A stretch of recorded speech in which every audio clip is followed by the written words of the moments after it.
ഈ ലോകാവസാന missile പരീക്ഷണമായിട്ട് US എന്നുള്ള വാർത്ത ശരിക്കും ഭയങ്കര ഇമ്പോർട്ടൻ്റ് ആണ്. കാരണം അവർ ഭയങ്കര പവർഫുൾ ആയിട്ടുള്ള ഭയങ്കര കപ്പാസിറ്റി ഒക്കെ ഉള്ള ഒരു മിസൈലിൻ്റെ ഒരു പരീക്ഷണമാണ് അത് നടത്തിയിട്ടുള്ളത്.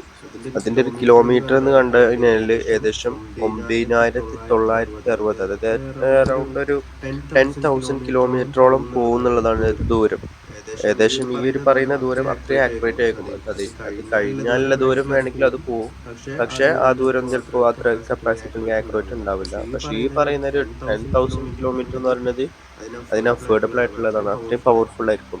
പിന്നെ അതിന്റെ സ്പീഡ് എന്ന് പറയുന്നത് 24,140 പെർ കിലോമീറ്റർ അങ്ങനെയൊക്കെയാണ് കാണിക്കുന്നത്. അതായത് അത്രയും ഫാസ്റ്റ് ആയിരിക്കും, അത്രയും ആക്യുറേറ്റ് ആയിരിക്കും, പിന്നെ അത്രയും ദൂരവും പോകുന്നുണ്ട്. അപ്പൊ അത്രയും പവർഫുൾ ആയിട്ടുള്ള ഒരു മിസൈലാണ് ഇപ്പൊ നിലവില് US പരീക്ഷണം നടത്തിയിട്ടുള്ളത്. അത് വിജയിച്ചു എന്നുള്ള റിപ്പോർട്ടും കാര്യങ്ങളൊക്കെ വരുന്നുണ്ട്.